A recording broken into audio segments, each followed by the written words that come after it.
The spring of 1315 began with rain. Not the kind that nourishes the soil and whispers renewal, but the kind that never ends. It fell in sheets, turning fields to swamps, roads to rivers, and hope to mud. Wheat bent under the weight of water, barley drowned in its own furrows, and rye refused to ripen. Villagers, once comforted by the rhythm of the seasons, began to look skyward with dread. The rain did not stop for weeks. It did not stop for months. It would not stop for years. Before the flood came, Europe had known something close to plenty. The 13th century had been an age of confidence. Populations grew, towns expanded. Food was more than sustenance. It was identity, pride, and celebration. Bread symbolized life itself. To break it was to affirm faith.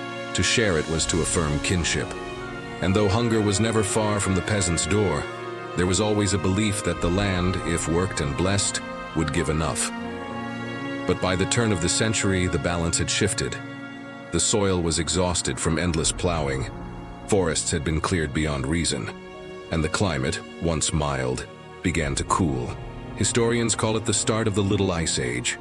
To the people who lived it, it felt like the world itself had turned against them. Then, in that fateful year, the skies opened. At first, people waited for it to pass. A bad season was common. Faith endured worse. But by midsummer, the rain was constant. Grain would not dry. Hay rotted before it could be stored. By autumn, desperation crept in. Grain prices doubled, then tripled. Wheat became a luxury, barley a rarity. In England and Flanders, some records show the cost of bread rising by more than 200%. That winter was long, cold, and eerily quiet. Gone were the songs of feasts, replaced by silence broken only by the wind. People boiled bark, nettles, and moss to make thin, bitter soups. They ground acorns into flour, though it made them ill. Dogs vanished. Horses disappeared. In some places, families dug up newly buried corpses in desperation.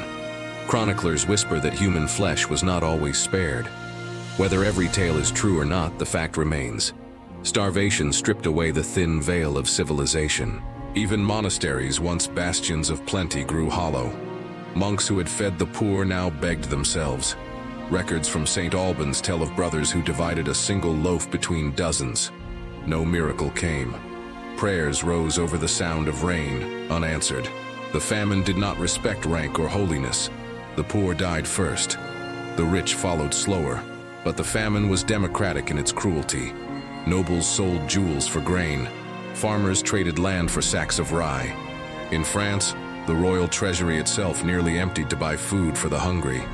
Even kings could not command the skies. Then came 1316, and with it more rain. The grain that survived sprouted too early and rotted again. The few surviving cattle grew thin. Their calves were stillborn. Salt, once cheap and plentiful, became precious because the flooded salt pans could no longer produce it. Without salt, meat spoiled in days. Fish, which had fed monasteries for centuries, could not be preserved or traded inland. The very arteries of Europe's food system collapsed. People adapted in the only ways they could. They foraged. They learned new plants by necessity. Chickweed, dandelion, wild sorrel, roots once considered fit only for animals. Fields that once grew wheat now yielded desperation crops. Families began sharing communal cauldrons, pooling scraps of whatever could be found. In towns, makeshift soup lines formed outside churches and guild halls. The sound of a cauldron simmering, once a comfort, now meant survival. The smell was different too, earthy, sour, wild. Meals had become medicine against despair. In these years, the meaning of food changed. It was no longer pleasure or tradition. It was life measured by mouthfuls. By 1317, the famine reached its peak. Roads filled with beggars. Entire villages emptied as people walked miles in search of grain. Bodies lined the ditches outside towns. Chroniclers described fields white with bones. In England, the Archbishop of Canterbury called for nationwide fasts, a cruel irony when fasting had become the only life most knew. In France, Louis VI tried to ban hoarding, but there was little left to hoard. The famine lingered like a ghost, even when the skies began to clear. The first faint recovery came around 1318, though for many regions it took until 1322 before crops grew enough to fill granaries again. But by then, Europe had changed beyond recognition. The population had fallen by millions. Children born during the famine were smaller, weaker. Whole bloodlines vanished. And yet, what emerged from those lean years was a new kind of Europe. Wary, cautious, pragmatic. People began to treat food differently. Where once there had been abundance, now there was restraint. Farmers experimented with sturdier crops, oats, rye, barley, less noble but more resilient. Nobles built larger granaries and storehouses. Families salted and smoked meats even in times of plenty.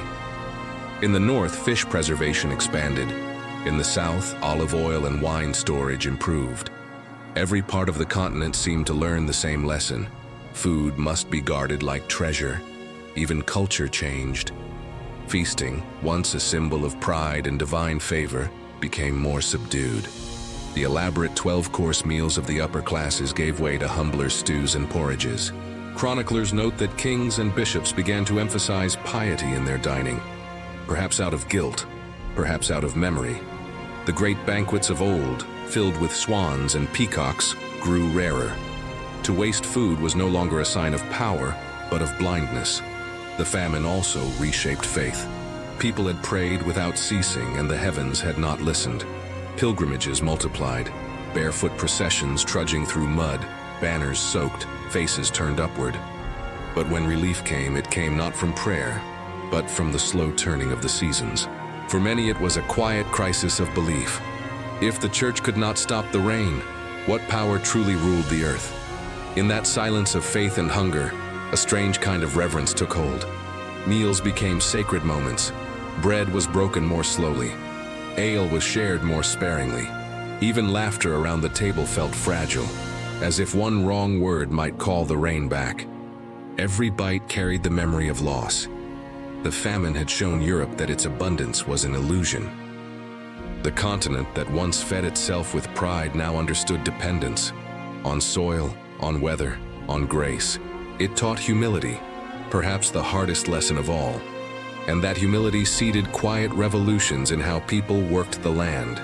Crop rotations became more deliberate. Herd sizes were managed more carefully. Communities began pooling resources, creating early cooperative granaries. Out of catastrophe came innovation, and out of suffering, a strange solidarity. Hunger had stripped away pride, leaving behind the raw truth that survival was shared. And yet the memory of feasts never truly died. In the stories of the old, there was always a wistfulness for the days before the rain. The scent of roasted goose, the crackle of a fire in the great hall, the clinking of mugs.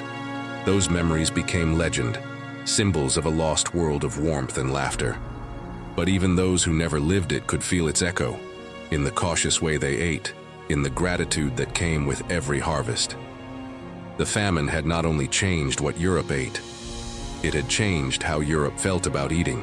It turned food from pleasure to reverence, from habit to prayer. The simplest meal became proof that life endured. And for centuries after, the shadow of those 3 years lingered. When the Black Death swept across Europe in the 1340s, many said it was the famine's ghost returning, finishing what hunger had begun.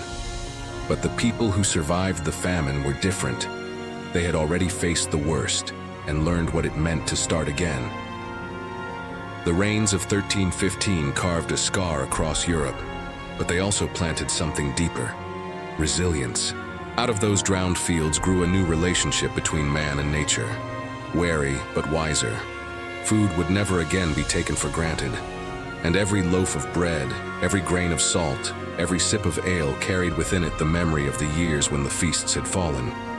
The Great Famine of 1315-1317 ended not with triumph, but with survival. The skies cleared, the fields dried, the wheat rose again.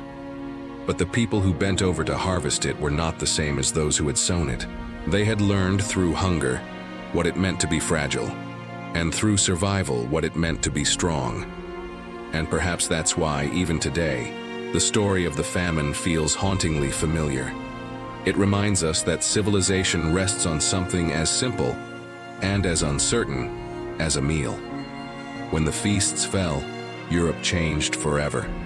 And in the silence that followed, amid the echo of empty bowls and the first rustle of returning wheat, the continent learned a truth it would never forget.